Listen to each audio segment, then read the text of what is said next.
এখন বর্তমানে আদালত মানে গ্রেফতারকৃত আসামি যারা আছে তাদেরকে যেন কোনো রকমের জামিন দেওয়া না হয়।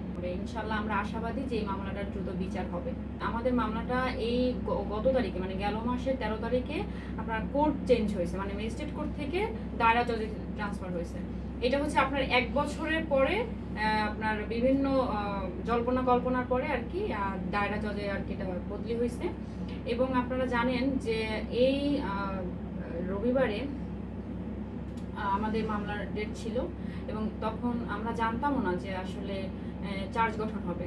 তো ওই দিন আমাদের চার্জ গঠন শেষ হয় এবং আবার এই 19 তারিখে 19 জুলাই আমাদের মামলা আরেকটা হিয়ারিং আছে এবং তখন সাক্ষ্য গ্রহণ হবে। আমাদের এজাহারভুক্ত আসামি হচ্ছে 19 জন এবং হচ্ছে চার্জশিটে আসছে 21 জন।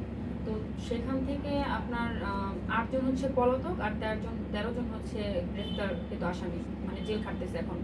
তো ওই 13 জনকে আপনার এই তারিখে উঠানো হয়েছিল এবং 8 জন যে পলাতক আমি তাদের বিষয়ে বলতেছি যে তারা কিন্তু অহরহ একদম ওপেনে ঘুরে বেড়াচ্ছে এবং প্রশাসনের অবহেলা নাকি তাদের গাফলতি বা তারা কোনো কিছুর বিনিময়ে এরকমের করতেছে। কারণ ওদেরকে পলাতক বললে ভুল হবে, ওরা পলাতক না, ওরা মনে হচ্ছে জামিনকৃত আসামি।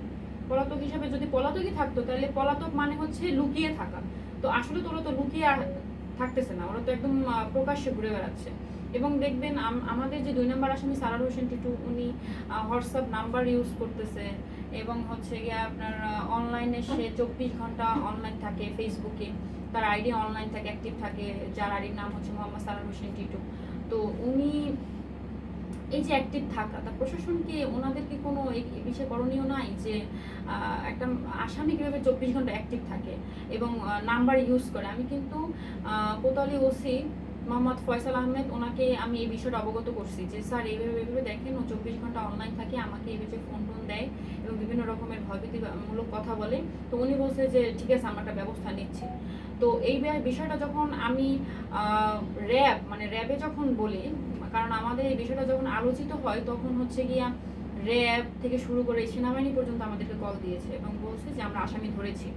তো এই বিষয়ে ওই সময় আমি নাম্বার রেখে দিয়েছিলাম। তো ওই র্যাবের যখন ফোন দিয়েছে ওনারা বলতেছে আমাদেরকে তো যে অর্ডার দেয় নাকি পুলিশ থেকেই নাকি বলা হয় যে একটা রিকোজিশন পেপার দেয় নাকি, তো সেইটা দেয় নাই তাদের যদি সেটা নাই দেয় তাহলে তারা ধরবে কিভাবে। এবং আমাদের কোর্ট থেকেও কিন্তু শারমিন আক্তার যে ম্যাজিস্ট্রেট, ওনার নাম, ওই শারমিন আক্তারের কোর্টে কিন্তু উনি বলে দিছিল যে খুব দ্রুত এই আসামিদেরকে ধরা হোক, এরকমের একটা আদেশ সে দিয়েছিল। সেটা কিন্তু কোতোয়ালি থানায় যাওয়ার পরও কিন্তু কোনো রকমের কোনো তৎপরতা প্রশাসন দেখায়নি। তো আমার কথা হচ্ছে যে প্রশাসন তো কোনো তাদের গতিবেগেই চলতেছে, তাদের গতিতেই তারা চলতেছে এবং তারা জনগণের জন্য কোনো রকমের কোনো সেফটির জন্য কোনো কিছুই করতেছে না। যদি করতো তাহলে আমি যে তাদেরকে প্রমাণ সহকারে দিলাম যে এই যে দেখেন আসামিরা প্রকাশ্যে ঘুরে বেড়াচ্ছে, আপনি এটার বিরুদ্ধে কোনো অ্যাকশন নেন, উনি কোনো কিছুই করেনি। উল্টো আরো বলতেছে উনি আমরা নাকি কোনো কিছু এই ব্যাপারে অবগত তাকে করিনি। আর হচ্ছে দ্বিতীয় হচ্ছে আমাদের মামলার একটা আসামি ইমরান, যে আপনার এজাহারে 17 নম্বর আসামি ছিল। তো ওনার নাম বয়স ছিল 45 বছর এবং ওনার বাবার নাম ছিল আজিজ। সেখানে যখন আমাদের চার্জশিট জমা হয় তখন গিয়ে দেখি যে ইমরানের বয়স 20 বছর এবং তার বাবার নাম হচ্ছে গিয়ে আপনার আব্দুল হক দিয়ে দিছে। তো পুরো আসামিটাই একদম চেঞ্জ, নামটা ঠিকই আছে বাট ওই যেই এক্সাক্ট আসামিটা ওই আসামি নাম নেই, মানে বাবার নাম এবং বয়স পরিবর্তন করে দিছে। অবশ্যই আমরা ভয়ের ভিতরে আছি, আতঙ্কের ভিতরে আছি, কারণ ওরা যেহেতু একটা মানুষকে প্রকাশ্যে এরকম মেরে ফেলছে। তো সেই ক্ষেত্রে ওদের দ্বারা আসলে অসম্ভব বলে কিছুই নেই। হ্যাঁ, তো আমরা তো ভয়ের ভিতরে আছি, কিন্তু আমরা আসলে আরেকটা বিষয় আমি চাই, এই যে আসামিরা এরা আসলে নিজেদেরকে বিএনপি বলে আর কি আখ্যা দেয়, যেটা একদমই ভুল। কারণ ওরা হচ্ছে গিয়া বিএনপির কোনো পদেও না এবং পদবিতেও নাই, ওদের কোনো রকমের কোনো নির্দিষ্ট কোনো পদ নেই। তো যেহেতু নেই, ওরা হচ্ছে একদল দুষ্কৃত যে বিএনপির নামকে ব্যবহার করে বিভিন্ন রকমের অপকর্মের কাজ করে থাকে। তো যেই অপকর্মের ভিতরে আমার মামা ভিকটিম হয়ে যায়।